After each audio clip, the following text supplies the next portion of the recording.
Good morning, and thank you for tuning into the Andrew Tate Show, brought to you by the GSMC Sports Network. We've got a great show for you guys today. We're going to be covering Tennessee and Virginia suing the NCAA. Then we'll be talking about the Big Ten and the SEC. Then later in the show, we're going to be discussing a woman who climbs through her window after forgetting her keys. And then, as always, at the end of the show, we'll be talking about the oddities of the day. Before we start, I would like to ask that you like and follow the show. Also, we get a number of questions from the viewers that come in during the show. So to ensure that your question gets read on the air, I ask that you use the tips and donation link with your question. The tips and donation link is streamelements.com/gsmcsportsnetwork./tip. This puts your question at the top of the list so that I can see it, and it also just really helps the show. Hello. Hello. All right. First off, you start off and I look and I see the glare coming off my head. So I'm grabbing the towel. I'm like, gotta take some of the shine off. So behind the scene, just taking a little bit of that gloss off my head. He was buffing it out for you guys before, make sure it looks good for you. Squeaky clean. Happy Monday. Happy Monday. Yeah, it's Monday for sure. It feels like a Wednesday and Groundhog Day all at the same time. No. I actually had a good Groundhog Day. I enjoyed Groundhog Day. Oh, do you want to share with the group, or is that I just, I partied a little bit on Groundhog Day. Okay, that's the weirdest party ever. 4th of July party, Halloween, Groundhog Day parties. I've never been to. And honestly, my definition of party is I had a couple drinks and watched the Never-Ending Story on Friday. That was my party. Girl, you are setting the world on fire. I am, yeah. The Never-Ending Story. Yes. It's so I think good. I'm the only person on the planet who's never watched it. You've never seen the Never-Ending Story? I have seen little bits and pieces of it. Like, you're flipping through, but never watched the whole thing. You have to watch that. It just doesn't grab, like the little clips I see. Good. It just don't grab me. It's so good. I love movies that like incorporate like the cool puppets, like anything Jim Henson has worked on. I've seen it. Like I've seen Dark Crystal, I've seen Never-Ending Story, I've seen Labyrinth, I've seen like all of those movies. Okay, then it's not a movie, it's a television show. Have you ever seen the show Farscape? No. Mm-mm. See? That's an entire series with Jim Henson puppets. No, but I remember like and my favorite sci-fi show of all time. I don't know if like when it started, but there used to be like a reality competition show that was people built Jim Henson puppets. I loved that show, and I can't like find it anywhere now. Like they stopped doing it, but I can't find like old episodes to watch. It was on the Sci-Fi Channel. Yeah. I remember that. Wow, we just learned something about Faith. I remember seeing that, movies. Never watched a second of it. Well, only the cool puppets, though, not the scary puppets, See, I think you should check out Farscape. That is Farscape. As far as the puppet world goes, that's about as far as I go. That was kind of a cool sci-fi show. It's a little dated now. Yeah. But yes, that's one of my favorite sci-fi shows. I'll have to add it to my list then. All right. All right. Well, let's just dive into it. So Tennessee and Virginia are planning to sue the NCAA. The attorneys general of Tennessee and Virginia filed an antitrust lawsuit against the NCAA on Wednesday that challenged its ban on the use of name, image, and likeness compensation in the recruitment of college athletes, and in response to association investigation of University of Tennessee. It seems like a lot of stuff is going on. Oh, girl, that's an understatement. That is an understatement. With the NCAA and the name, image, and likeness stuff. It seems to be a lot of colleges are dealing with this right now. Because they didn't really put in any rules or regulations with it. Mm-hmm. And this, I don't know if I'll let you read more before I dive into it. Is there anything else you wanted to say about it before I dive into it? Um, the lawsuit filed in the Eastern District of Tennessee seeks to undercut NCAA rules against recruiting and claims the association is enforcing rules that unfairly restrict how athletes can commercially use their name, image, and likeness at a critical juncture in the recruiting calendar. The lawsuit is based around an ongoing NCAA investigation of the University of Tennessee's and their collective SPRY sports group, which was reported to have violated the NCAA's name, image, and likeness policy that forbids discussion with future student athletes regarding name, image, and likeness compensation. The current policy aims to reduce inducement and curb the proxy-free market agent created by the transfer portal. Tennessee's posture remains that they have been fully compliant with the name, image, and likeness regulations. So. Okay. First off, the NCAA, they institute the whole name, image, and likeness program with really no guidelines at all. They didn't want to fight about it in court any longer. They just said the heck with it and just let it go. Mm-hmm. And then they gave very loose guidelines, but nothing really concrete. There were no rules. Then I felt like the NCAA decided that, you know what? We're going to pick on someone. We're going to use Tennessee as our test balloon, and we're going to go after them for name, image, and likeness rules, just kind of showing, kind of like trying to do a test balloon to see how they could regulate name, image, and likeness.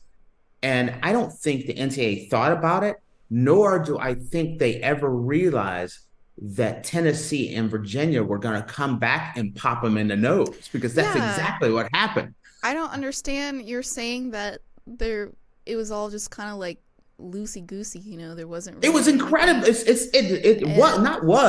is. And so now they're just deciding, well, that's not what you're supposed to be doing. So, you're going to get in trouble for it. And Tennessee is just like, no, we're not doing that. And it was kind of like a soft test balloon that they kind of came out and said, we're going to investigate. Mm-hmm. And Tennessee said, oh, hold my beer. They were like, we're suing you. Yeah. The NCAA was not prepared for this. And then Virginia jumped on it. And guess what? Right now, it's just Virginia and Tennessee. But do not be surprised if more states don't start jumping on this. Before this goes to court, I could see a ton of other states jumping in on this. And this right here has like massive ramifications, because if the NCAA fights it, I think they're going to lose. I don't think they stand a chance in heck of winning. NCAA has been losing consistently. So I don't think they have a chance of winning. Every team in the country that's a Division I school, a Power 5, Power 4 school, is doing just this. Kids are coming in saying, okay, I want to come here, but how much am I getting? Hey, this school said I'm getting this much. Are you going to match it? Are you going to give a little bit more?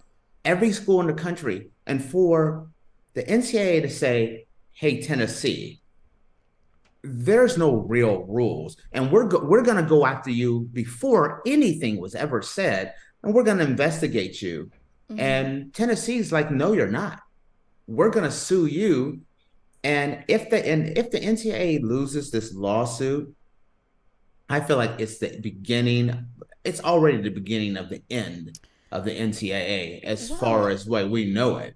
It seems like the NCAA has been through like quite a few lawsuits. Oh, and there's more coming. They've already been through quite a few, and like you said, there's more coming. So either why don't you write stuff on paper if you want people to do something specific, or don't worry about it, because you can't say oh, Tennessee, you're doing something you're not supposed to be doing, when it was never really like said that it was an issue. But Worse also yet than that, only like getting onto Tennessee, like not every school in telling the nation everybody is else. doing this. Yeah. Every school in the nation that is a Power 5 program, and we still using, because they're talking about previous, that includes the Pac-12 as well.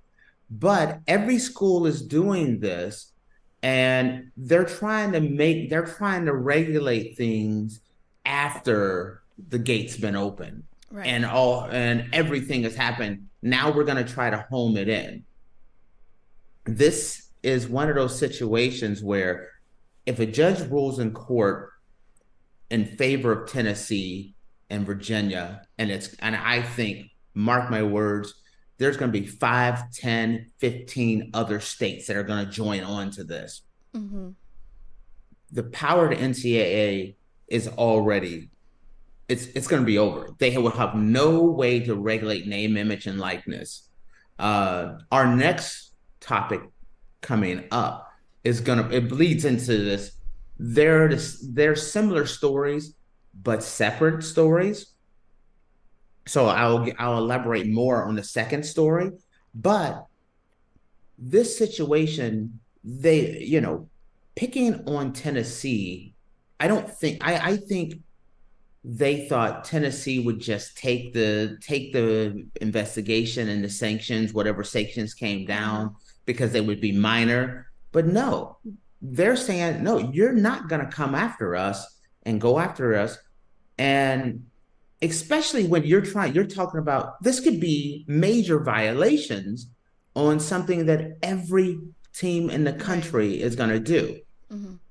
The best thing the NCAA could have done is just came out and just said, listen, we want to put together a forum and we want to vote on rules to regulate name, image, and likeness.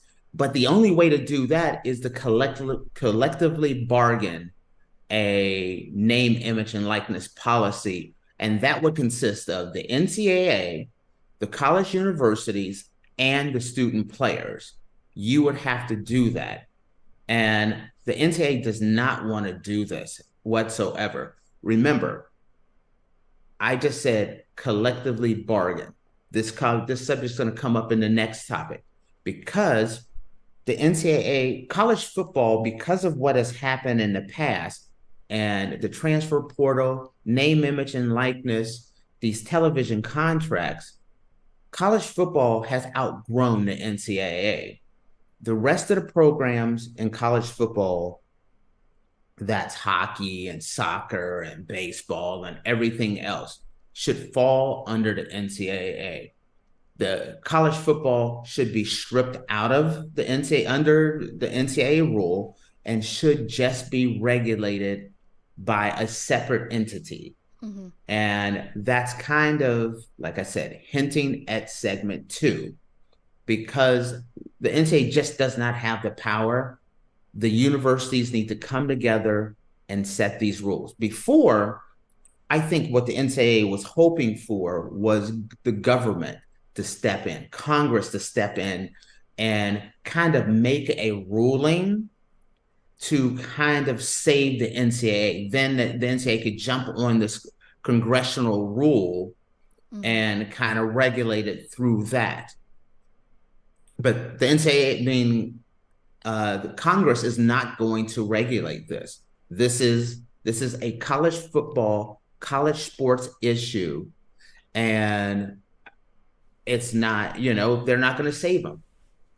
There's not much that can be done. I personally think with the name, image, and likeness, if you want regulations, I think they need to come up, create a different organization, present a commissioner for that, and make the players paid employees.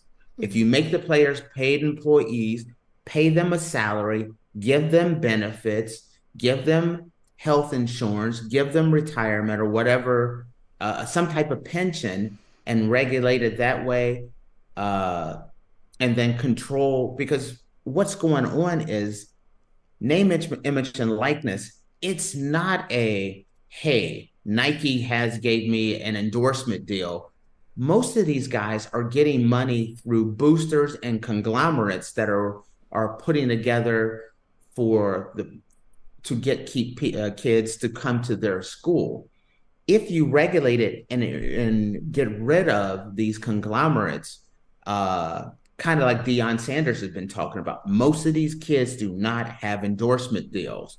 So make it so that if you did some type of regulation where you could get rid of the boosters and the conglomerates, give them a base salary that's uniform across the board, and then only allow endorsement deals, kind of like an NFL model, that would be a better approach than this whole wild, wild west, because then it's like, hey, you do have an endorsement. Hey, you do have this booster that's making hundreds of millions of dollars and $1 billion saying, hey, I want my alma mater to do well. So here's money, here's money, right. Here's money, here's money. And then some of these kids, their moms are working as their agent, or moms, their parents. Don't want to say moms. Their parents are kind of working as their agent, but they don't really have an experience. It's just like they're selling out for whomever gives them the most money.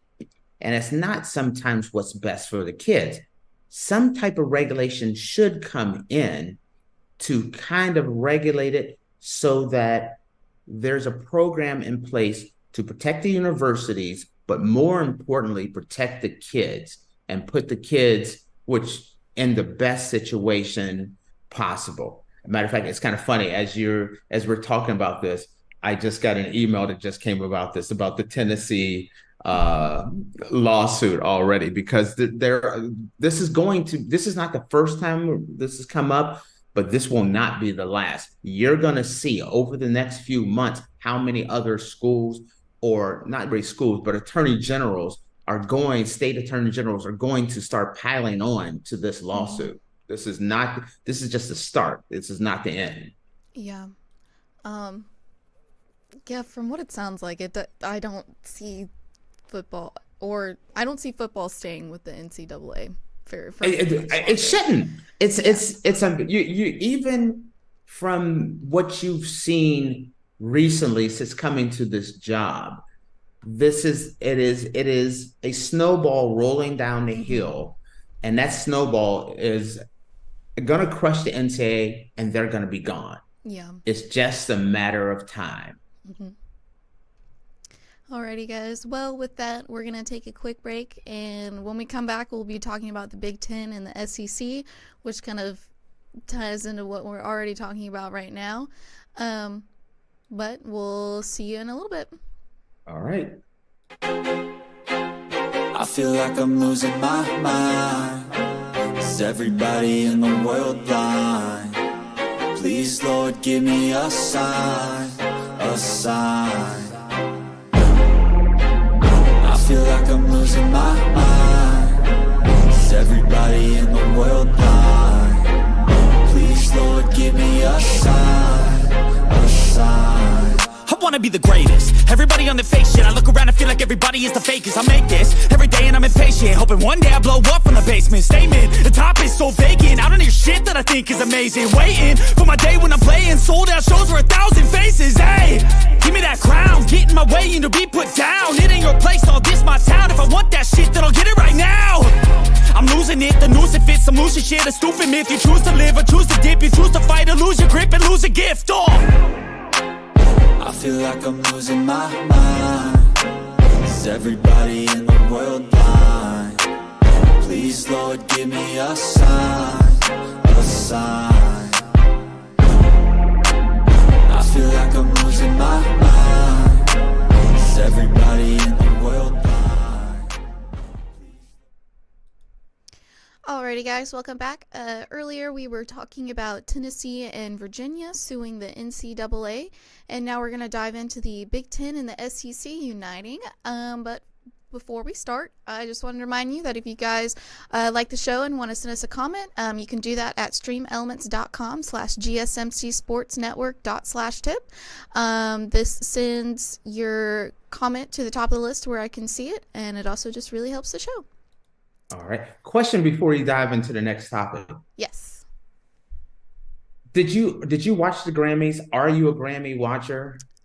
No, I did not watch the Grammys. I didn't either. Okay, so we're like two of the people. It's like this big deal. I know that there was something with Taylor Swift. She broke some type of record, and then I saw a clip where Jay-Z was talking about something, and I didn't know what was going on. So I was going to try to get you as thought you were going to give me the scoop on what happened at the No. Grammys. You look like a Grammys girl. You look I like look someone like that a would watch Grammys the girl. See, I normally don't watch. Like, I don't think I've ever watched the Oscars. I've never watched the Grammys, Golden Globes. I haven't seen any of those. Yeah, I've never been one of those guys. It's like some people I know, like when I lived in California, I don't remember if it's the Grammys or one of them. I knew a woman that would have full on parties for it. And all the Grammys. women, yeah, all the women would dress up in evening gowns and everything. And I thought that was the cheesiest thing ever. Like, why are you dressing up to go to someone's house to watch an award show? To each their own, you know. All right. I was just kind of curious on that one. So neither one of us watched it. So let's move on. Alrighty, so the Big Ten and the SEC unite. The lawsuit that we were kind of previously talking about that is based around West Virginia's basketball players was recently joined by the U.S. Department of Justice, signaling a strong federal interest in the case. The Biden administration has had a notably aggressive approach to the antitrust enforcement. At least for the next year, the DOJ will remain very interested in actions brought against the NCAA.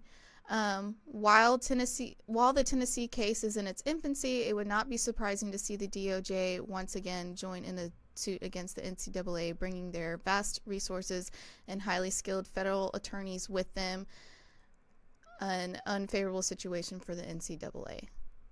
Okay, so they're saying the Department of Justice may get involved in this as well. Then that's with the Tennessee case. Mm-hmm. Okay, and then going forward.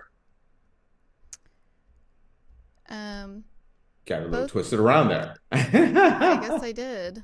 Yeah. Both West Virginia and Tennessee cases have strong implications for the NCAA. If one or both challenges are successful, the NCAA will significantly cripple. I think I have the wrong notes here. Yes, you do. Okay. That is totally my bad. So sorry. I'm like, what in the heck is going on? Sorry. Okay.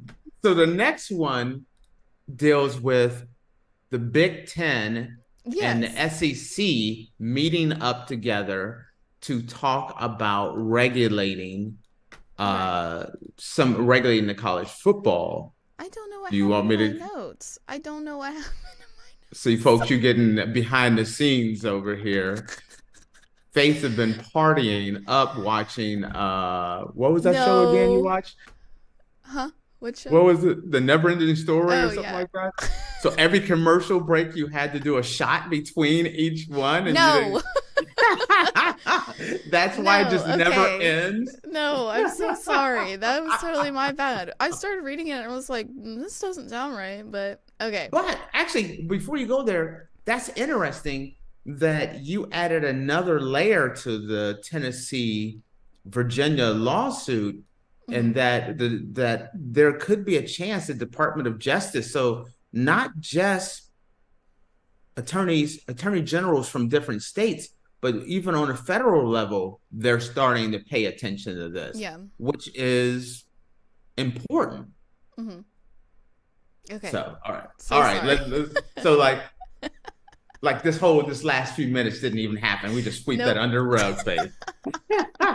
It is Monday, Faith. And that's Monday, why you get a Monday pass. So sorry, guys. Okay. The SEC shook the college football world to its foundations back in 2021 when they announced that they had extended invitations to the universities of Texas and Oklahoma.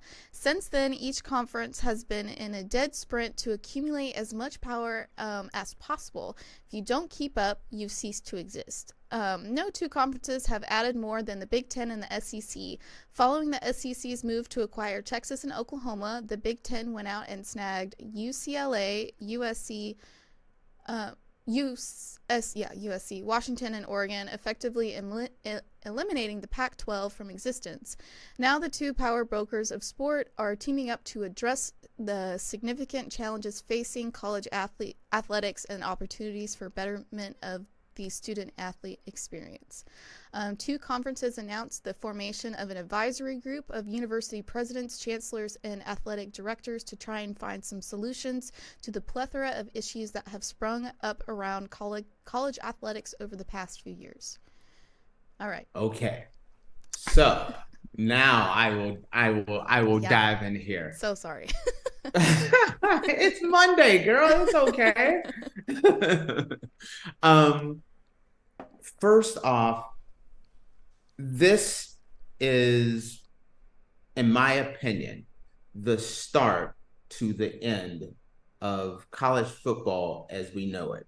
These two stories here, this lawsuit with name, image, and likeness that's going on, but the bigger story, like, that's a giant wave, and this is a super tsunami. Mm-hmm. And they're both barreling toward the NCAA.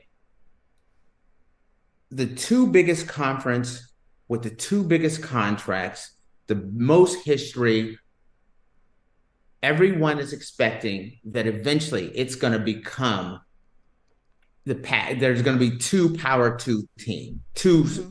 It's going to be the SEC and the Big Ten. Everyone feels like it's just a matter of time. And the fact that these two organizations are working together mm-hmm. or starting to work together, in my opinion, a lot of people will look at it as a bad thing because change is happening. Yeah. But I look at it as a good thing. If you could go through, and the main reason behind these two working together is the college football playoffs. You have college football playoffs for 2024 and 2025. That's it. That's the only thing that's agreed upon. There is no agreement from 25 on. Mm-hmm. And both of these organizations are working out what will college football look like going forward. And I suspect the first thing that's going to happen is I think these two organizations will get together and look at, are we going to stay with the NCAA or are we going to break away from the NCAA? And whatever these two schools, whatever these conferences decide, if they decide that they want to break away from the NCAA and create their own playoff, mm-hmm. it's over for the NCAA. Yeah. It's over. Mm-hmm. But the NCAA handles a lot of other like minor lawsuits and protections and things like that a lot of universities don't want to deal with. A lot of the dirty work that goes on behind the scenes in the college sports world. And so a lot of organizations kind of look at it as, hey, we don't have to deal with that. Right. But I could see a situation where they break off, they start their own college football program in which everything else falls under NCAA. They do a new college football organization. They need to create a commissioner in which they oversee just college football. If you do that and you have that, so then you do a 12-team or 16-team playoff and just divide this. I could see a scenario where they break all the schools up into two organizations, where part of the Big 12 conference and the ACC, with everything going on with Florida State and behind the scenes, Florida State, Clemson, Miami, Virginia, North Carolina, they already want to break off and go to the SEC and Big Ten.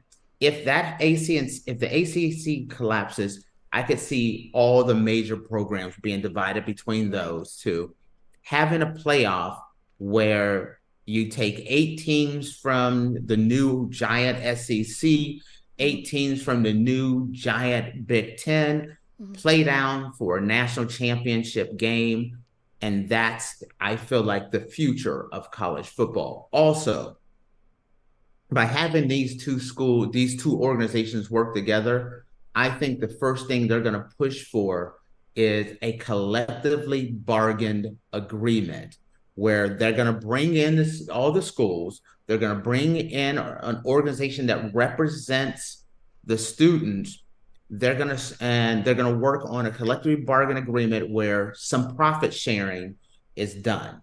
It's just a matter of time. You have to have profit sharing, which means the students, the football players are going to start getting paid. You're going to have to do some type of payment situation, whether it's $50,000 a season, which would be a joke when you're looking at schools making hundreds and hundreds of millions of dollars, a couple of $1 billion between those two organizations a year.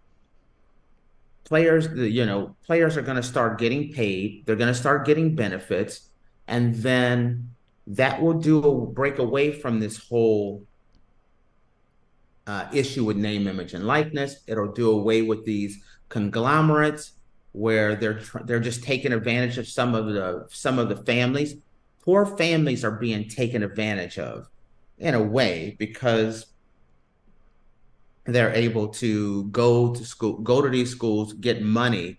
But if you had a collective bargain agreement where the schools could start getting paid, I mean, the students can get paid an actual salary with actual benefits, with actual pensions, maybe set up a trust so that these kids, when 5, 10, 15 years down the road, they're able to have money for their future. Give them a base salary while they're in school, give them their benefits, their health care, but set up a long-term pension for the kids so that for years to come, they're taken care of. Mm-hmm. Also, by these two schools working together, what they're trying to address, another thing everyone wants to address is a collectively bargain agreement for name, image, and likeness. But the big one is the transfer portal. The way the transfer portal is set up, it is not fair for these schools. These coaches, the reason why so many of these coaches are thinking about leaving or have left, or like Nick Saban retired early, is the fact that the coaches cannot spend any time coaching and developing their players. They have to convince these kids to come in, make sure there's some name, image, and likeness money, and then they're spending the rest of their time trying to keep their players happy so that they don't leave in the transfer portal before the season even starts or at the very end of the year. Now, if you can go through and collectively bargain an agreement with these kids, hey, you're signing a 4-year agreement to come play at the University of Georgia, and you have to go through, if you want to transfer, you have to go through this process here. It can't be the season's over, I'm a free agent, give me, how much money can I get? There needs to be some rules and regulations. There are a whole group of kids that have committed to their schools, whether it's Ohio State, Michigan, Georgia, Alabama, Miami, USC. And once the spring game happens and they realize, hey, I'm not a starter, I'm transferring, universities are going to have to figure out, okay, I thought I had a backup and a second string and third string quarterback. Now I don't. He's transferred to West Virginia or Cincinnati. I have to go recruiting. These coaches are not developing the players to get them to the level where they can make it to the NFL or become a better athlete or a better student. They're just in survival mode. Bringing these two organizations together addresses, like I said, name, image, and likeness, the transfer portal, collective bargaining, profit sharing, pensions, benefits. It's a good thing because the NCAA is absolutely powerless and they're not doing anything to benefit the kids or the universities right now. And so maybe by bringing the two biggest organizations together, maybe these issues can be addressed for both sides, because there's two sides to this. What's good for the university and what's good for the kids. And the kids, in my opinion, take care of them, make sure there's some profit sharing. Yeah, it definitely seems like the NCAA is going to have a lot of issues. It's a madhouse, isn't it? Yeah, it really is. Because you have the stuff going on with Tennessee and West Virginia, and then all of a sudden, Big Ten and SEC are doing stuff together now. So it's crazy. What about Florida State and the Florida ACC? State. Yeah. Mm-hmm. What about the Pac-12, which was 12 schools? Now there's only 2, and they're trying to figure out what the heck they're going to do. If they're going to be a university, a conference, are they going to join the Mountain West? Think about it. Mm-hmm. There is a conference out there, which used to be known as the Conference of Champions, that only has 2 schools in it now because of all these issues. So I do want to address a comment that we got a little while ago. All right. It's from Med. They asked why every time the name of the show is Andrew Tate. I don't get it. Just wanted to let you know, Tate, who is over here. That would be my name. That's his name. So just wanted to address that. Born Andrew Tate. So I've always been Andrew Tate since birth. Came out of the womb, got a birth certificate, named Andrew Tate, which is me. Yeah. So anyway, looks like the NCAA has its work cut out for them, honestly, and I don't know if college football is going to be with them very much longer. It doesn't sound like it. Let me add another one to that Andrew Tate. Oh, my dad's name is Andrew Tate Sr. Oh, that's right. And then his uncle was also another Andrew Tate. Wow, we're a whole family of Andrew Tate. You got 3 of them in your family. So just explain that one. Yeah. Okay. Well, I guess we'll just have to wait and see what's going to happen. It's a lot of complicated and complex stuff going on right now. Yes, it is. But we're going to take a quick break, guys. And when we come back, we're going to be talking about a woman who climbs through her window after forgetting her keys.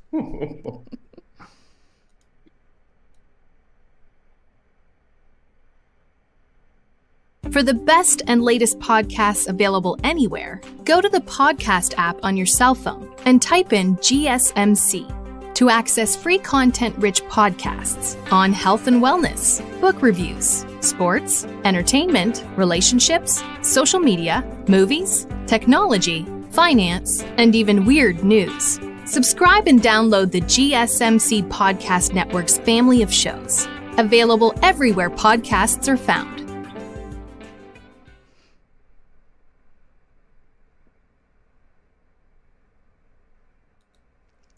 Alrighty, guys, welcome back. Earlier we were talking about the Big Ten and the SEC uniting, and now we're going to be talking about a woman who climbed through her window after forgetting her keys and needing the bathroom.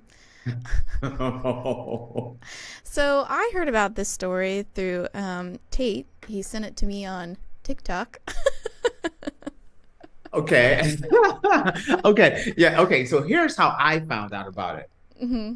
I'm on Facebook, and someone posts this picture, and I'm like, what the heck? What the heck? Because it's this woman, she's hanging by her feet, and her top has come off, and I'm like, what the heck? Like, what's going on with Facebook? And then I started learning more about it. So I'll let you go into more about this. Yeah. Okay. Before we dive into this, though, we did get a comment on one of our videos from our last show about FSU breaking away from the ACC. Chad Bracey 5523 commented, right now we are at a place where we know FSU is gone, but the ACC is taking time to engineer a way to save face or make this look like a total loss. Sure, the ACC will want to squeeze every possible dollar from FSU on the way out, but think the ACC knows that they can't escape the threat of under the shining lines hinted at in the lay update to the lawsuit. That is, unless the ACC is prepared to have the conference rocked to its core. I think that's an interesting statement. I agree. It's not a matter of will the Florida State leave the ACC? The question is, how much are they going to have to pay? Will they just have to pay the $130 million? Will they have to pay their media rights, and which is going to another $500 million on top of that, so about $700 million? Mm-hmm. I think Florida State has already figured out what they're doing. They're leaving. Yeah. And whether they have to use private equity to pay that $700 million, or if they can get in court and make it less and negotiate it down, are they going to get other schools to join in? And because I think, I don't know this, but I could definitely see that waiting in the wings, trying to see what happens. North Carolina, Clemson, Miami, Virginia, these schools are all waiting to see if there's a crack in the armor, and they're not going to just say, you know what, we're tired of this, we're going to let Florida State go. No way. Because the minute you say we're going to let Florida State go, Clemson's going to go. Clemson's running to the SEC. Miami's going to want to go to the Big Ten or the SEC. North Carolina. There's too many schools. Virginia cannot wait to get to the Big Ten. And I guess what? The Big Ten would love to take a Virginia, a North Carolina, a Miami, or a Florida State. Absolutely. So it's going to happen. I think it's just a matter of time. The question is how much damage happens, because if the ACC has to fight this with everything they have, because if they just give up, then the ACC is going to collapse, and it's going to be just like the Pac-12. It was a great story, but they're gone. Mm-hmm. So wanted to answer his question. Now let's get to the good stuff. Okay, so a woman climbs through a window after forgetting her keys and needing the bathroom. So Lisa Rowland, who forgot her keys to her house, decided to climb through the top window of her house to try and get in to use the bathroom. While doing this, the top of Rowland's dress slips off, exposing her frontal area. Exposing the girls. the Golden Girls, let's just say. Her sister Nicole couldn't help because of how hard she was laughing. And while watching this video, what made it even funnier is her sister literally just bending over, wheezing from laughing so hard. It was so funny. And her one friend just videotaping the whole thing. I believe they didn't know who filmed it. I think it was just a neighbor or somebody. No. See, I do know this part. Oh, so okay. the one that was bending over and laughing out uncontrollably, her girlfriend was the one filming it. Oh, okay. Yes, so the girlfriend of the woman that was supposed to be helping her was filming it as she's hanging upside down through the window, topless. So she's literally hanging up. So I hate to say this and not being, this middle-aged woman is literally hanging by her ankles, upside down, girls out to the world to see. Yeah. And then she's trying to climb in there. So at the same time, she loses control, and now she's peeing herself, as she said, even in the interview. Her boobs are out. Sorry, pee's running around her neck and over her face and everything, and her sister is laughing her butt off about this. And I honestly would be laughing too. Wait a minute. It depends on who you are. Faith, if you're the one hanging by your ankle, I'm saying if I was the sister, I would be laughing too. Oh my God, I'm peeing myself. If I'm the one on the outside looking, I am peeing myself because I am howling through this whole thing. If you're the one hanging by your ankles, oh boy. Yeah. So the video went viral and it has over 20 million views now. And now I will put up a little picture for you guys to see of what is going on right now. I have it censored so you guys can't see. I was just gonna say, I hope that yes, I censored. You've yes. covered the Golden Globes.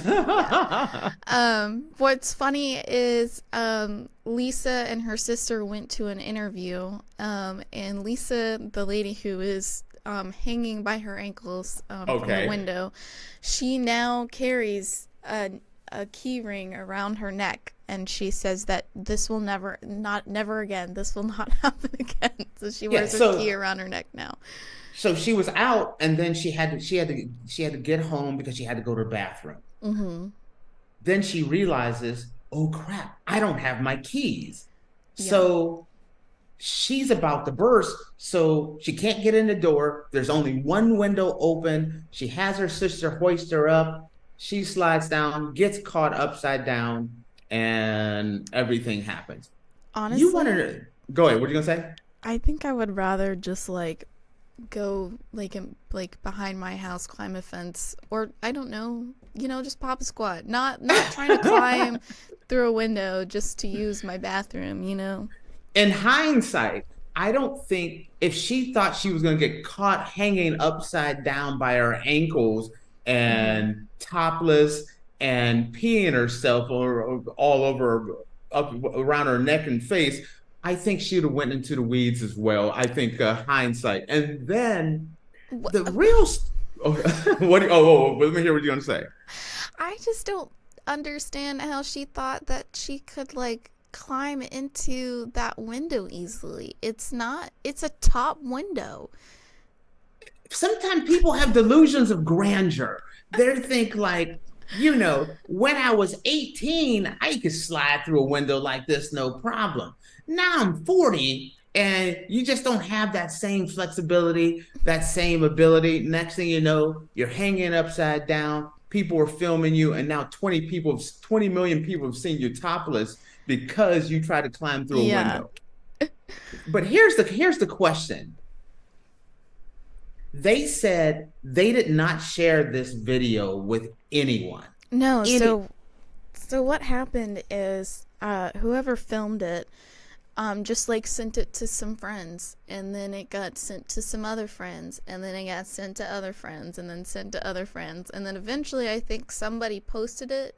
So at first it was more of just through the grapevine type situation, and then I guess somebody just ended up posting it. And so, but what's funny is, I saw this video on TikTok, and there were people commenting on it, and some girl said that her mom sent this video to her before it was on the news. Yeah, the person I saw it from was a lady that I know that was an older lady. She posted it, and this woman's in her mid to late 60s, and I'm really shocked because it was the unedited version. So I'm on Facebook, and I'm since when did Facebook start? And then I watched the video, and then I started rolling. Yeah. Somebody else said, I got it on WhatsApp from my mom, and I swear it states forwarded many times. Oh yes, it is. Everyone is sharing it. Out of I never, this had happened before, but apparently it had gotten out. So from the way I understand it and watching the interview, the woman the woman and her sister, the one that was laughing and the woman that was hanging upside down, said they verified the woman's girlfriend that recorded it did not share it with anyone at all. And somehow it got out that she's saying it was not shared. Somebody's lying. I agree with you, Faith. Somebody's lying. I think the girlfriend shared it with a couple other friends. Yeah. And she don't want to be the one to be I'm the reason why you're topless and 20 million people have seen you. But you know, My one thing. Go ahead. What are you gonna say? my thing is that this was on the actual news. This Oh, was yes. reported on the actual news, and they brought these people in and talked to them about it. Like, at that point, I think I would have to like move somewhere else, change my name, Listen, this is global. get a disguise, you know. What I found fascinating was the fact that she said, you know, at first she was kind of horrified, but after she started seeing all the positive comments, she actually enjoyed it. It was, I kind of felt like it became freeing to her. Like, not meaning freeing the girls, just meaning Well. it was liberating to her because she seemed very proud of it after a while. You know, once the first million sees it, it's like, who cares if another Yeah, 20 million see it? I think after a while, you're just like, well, there's nothing I can do about it. So At this point, you're not ashamed anymore. You're like, listen, Yeah. I'm going to the beach topless. I'm doing everything because it's not like I can hide anything. Everyone's seen it all. I would be mortified. Absolutely mortified. So you're saying you are like going into witness protection. Is that what you're saying? Yes, I would. Yes, I absolutely would. How long I would don't it take you to get over this? This would be I don't think hard. I don't think I would ever get over it. Being exposed like that to literally the entire world. No. They say 20 million people have seen It's that. 20 million right now, but it's on Oh the no, internet. it's gonna be 60 million in the next week. It's on the internet for forever. So like imagine like trying to go get a job somewhere and this video shows up and all your employees, your future employers see it. And the minute all you have to do, one person run across it, and it's like, oh, that's Lisa. Hey, check out Lisa. Check out Lisa. Yeah. Everyone. Everybody in your life. There's would have no seen it. job you can have that someone's not going to be sharing. Like, oh, here's Lisa. Here. Yeah. Mm-hmm. It's over. So It's over. It's not. You know what? That's what I mean. You got to embrace this and be like, you know what? Here it is in all your glory. I own it. It would be Faith over. is like, goodbye, cruel world. I'm ending it. I would not. No. I would not want to walk around because then people will be like, "Oh, hey, you're that girl from that video." And then just, yes. Yes, I could totally see. You know, no one. You're out to a restaurant with your mom and your grandmother, and everyone's there, and it's like, oh, lady hanging upside down, topless. Hey, how's it going? They're getting pictures with you, everything. Yeah, that'd be rough. I don't think I would want that for myself. But props to her. I mean, she's owning it. She is definitely owning it, and which is impressive. Yeah. Oh gosh. All right. Well, with that, guys, we're gonna take a quick break, and when we come back, we'll be diving into our oddities of the day. All right.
Alrighty, guys, welcome back. Earlier we were talking about a woman who climbs through her window after forgetting her keys, and now we're going to be diving into our oddities of the day.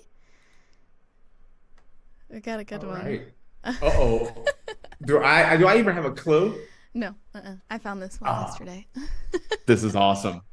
Okay. I love just not knowing what the heck Faith is going to throw at me here. So a struggling ramen bar joins OnlyFans to boost their business. And this is a quote from the article that I got. Send me hot nudes, like NOODS, like noodles, nudes. Oh! All right. So a ramen bar in Houston, Texas is struggling to stay afloat, and the owner is hoping an OnlyFans account can help with finances. Ninja Ramen's business is struggling, possibly due to the upset for restaurants in general that came with the aftermath of the COVID-19 pandemic. But owner Christopher Huang said has a plan to get his ramen bar to 2025 and beyond. Send me pictures of you eating our hot nudes, and I'll post them with your consent, of course, Hong wrote in an Instagram post, saying that he started an OnlyFans account for Ninja Ramen. He added, I'd like to figure out a way to bundle in some perks / benefits for subscribers, too. It'll be free anyway. Yes, the account is real, and yes, Hong is serious, but OnlyFans is just a small part of a larger plan. Hong's request for consensual nudes was step 5 in a part of an Instagram post detailing the restaurant's struggles. It's hard to look at a singular case, the post said, of the decline in business. It could have been inflation, the economic landslide in general, no noodle November, the unrelenting demand for espresso martinis in 2023, who knows. Hung noted that although he raised the ramen prices by 50 cents just 3 years ago, and with costs going up approximately 18% in the past 8 months alone, they're only bringing in about 80% of pre-COVID numbers. Okay. First thing I found out is this place is in Sandusky, Ohio, which I grew up not that far from Sandusky. Maybe that's the story that I got from says it's in Houston, Texas. Okay, I looked it up. Hot nudes, Sandusky, No. Ohio. No. So the ramen bar's name is Ninja Ramen. Oh, see, I'm looking. See. Send hot nudes is like their Okay, little there's slogan. another restaurant called Hot Nudes. Love that. All right, so me trying to get a little research in while you're reading just did not work at all. Finding out okay. Interesting. Yeah. So here's the question that I have here is this, and if you're gonna do this, do you go all in and it's a clothing optional ramen bar? What do you? I don't know. I have no idea. I'm trying to keep this on a wholesome level here without embarrassing Miss Faith. But okay, it's like, in order for it to be an OnlyFans and make money, you're going to need more than noodles, right? Yeah, I feel like, yes, if you're going to try and bring your business on OnlyFans, yeah, I would feel like you would need more than just like a photo of someone eating ramen noodles. Yes, and here's the thing. You're thinking about this. Is this really a business model? Unless you make it like a clothing optional place, it's only an OnlyFans account of people eating noodles. Can you do that, though? Can you make a restaurant a clothing optional place? I don't know if they're allowed to do that. Doesn't that violate, like, so many health codes? Keep talking. I got to find this out. I'm looking this up. I feel like that violates health codes. I mean, I obviously the people in the kitchen have to wear clothes and stuff, but I feel like even people coming in half naked, I feel like, feel like that violates some stuff as well. Okay, so there are clothing optional restaurants. Oh, wow. I will not be going there. You It's know, gonna be a no for first me. off, yes. No, think see, I need Faith to contribute more on this one than me. I don't want to lead the charge with this one. But because if you think about it, it's not a great business plan, but his business plan is flawed because if you do, unless you're doing the OnlyFans pictures and you're taking them at the restaurant while you get served your noodles, you show the noodles, it's not gonna work, right? I feel like you would need to do, like, if you're gonna do an OnlyFans account for your restaurant, I feel like you would need to, like, do like a Hooters situation, Yes, that's what I'm getting at. I'm trying to say this, Faith, without like really. I Like, have if they're gonna do limitations that- here. If they're gonna do that, they need to follow, I guess, in Hooters' footsteps and get servers and have them wear certain types of attire and have them pose with the ramen noodle bowls. Yes, other than you know that, what I I mean? You have to have models showing off the day's special Yeah. with pictures and things like that.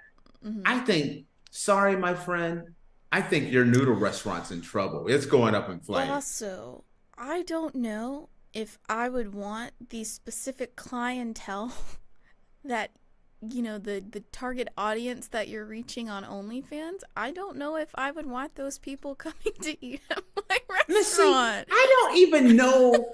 Here's the thing about OnlyFans.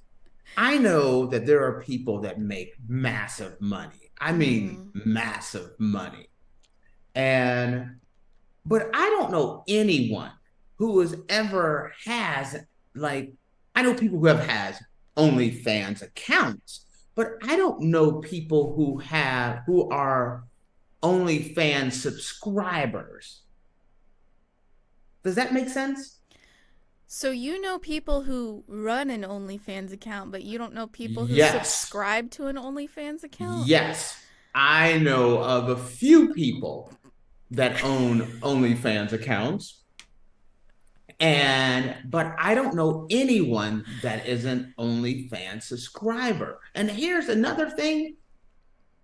I know a lot of people. Some of the people that have OnlyFans accounts, you wouldn't expect to have them. Well, there's a market for everything. There is a crazy one that we're going to go off the beaten path. I remember seeing an article. It was this woman, and she was an elderly woman, and her husband had passed, and she wasn't able to make enough money off of Social Security. So I think she was like 70 years old. She started an OnlyFans account. Good for her. And she's making like $100,000 a month. Heck yeah, good for her. No. Who are the people that are paying this money to see these people? Tate, there is a market for everything, and I'm just gonna that. There's a market for everything. Okay, here's another one. I was watching TikTok. This was last month.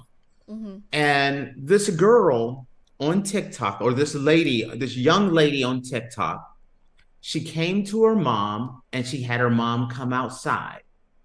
And her mom came outside, and I don't know if you've seen this, and she hands her mom the keys to a brand new Mercedes. Brand new. And she's like, "Where's this from?" And she said, "Well, Mom, every time I go and I do your nails for your feet and all this, I would sneak and take pictures and upload them to OnlyFans.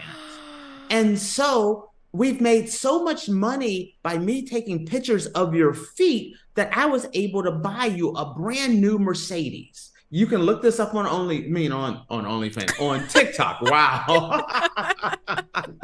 Yeah, you can look this up on TikTok. So her mom got like an $80,000, $100,000 car, and she's like, "You only took pictures of my feet?" And she's like, "Nothing else, Mom, just your feet." And she's like, "And I got a brand new car paid for?" Mom was okay with it after she found out she got a brand new Mercedes for just showing her bunions on OnlyFans. But who are these people paying this money? I don't think you want to know the answer to that question. Okay. I got a theory. This is just my theory. Remember the last show, the woman called her husband and she shot him? Oh, you think it was him? Oh, I'm willing to bet you he got an OnlyFans account. I don't know anything. This is me speculating. But there's more than that cable bill. There's more going on there than that. There's an OnlyFans account in there somewhere as well. I'm sure he had everything. I'm sure he was paying premium on a lot of places. But I just don't understand. One woman, she's maybe 60 years old. She gets a brand new Mercedes out of it. A 70-year-old woman, she's making like $100,000 a month. Who are you people out there paying? And how much does OnlyFans cost? A lot? Because these people are making massive money. I don't know. Do you know anyone? Platform. Whoa, I am not touching. Okay, we can both say neither one of us are on OnlyFans. No one is going to pay for me to be on OnlyFans. I will be the only fan of that page. But who the heck? What? Like, how much does it cost? And why? How are these people making massive money? I remember seeing a thing. Market for everything. I remember likes certain things. Like Black China, which I barely even know who Black China is, but she made $20 million in a month on OnlyFans. Why? I don't understand. I'm not paying 20 cents and a bowl of top ramen noodles. Yeah, I tie that all back into to the original story. I don't get it. There's a market for everything, and Faith, people. You cannot have. This is not one I want to lead the charge on. So I need more Faith and less Tate. Like I said, there's a market for everything, and some people will pay lots of money because they know that money is going to go to that person. So, we'll just, you're a pretty girl. There's a guy that likes you. He'll send you thousands of dollars. So going back to the original story, you think that people are going to send thousands of dollars to this ninja top ramen place? Unless they're going to make it like a real OnlyFans account. No, I don't think people are going to be sending that much money. Because you go on there and it's like, oh, it's some noodles and some beef broth with some sprinkling of some chives. I'm not paying anything. I can find pictures of that for free. Yes. I don't need to pay extra for that. I think this guy, if he has to resort to this, that restaurant's already canceled Christmas. Yeah, I agree. Alrighty, guys. Well, that's going to be the end of our show. Thank you for tuning into the Andrew Tate Show presented by GSMC Sports Network. Your support means a lot to us, so please remember to subscribe to the show and leave a positive review. It really does make a difference. We also invite you to follow us on Facebook, Twitter, TikTok, and Instagram for more content and updates. Thank you once again. Have a wonderful day, and we'll see you tomorrow.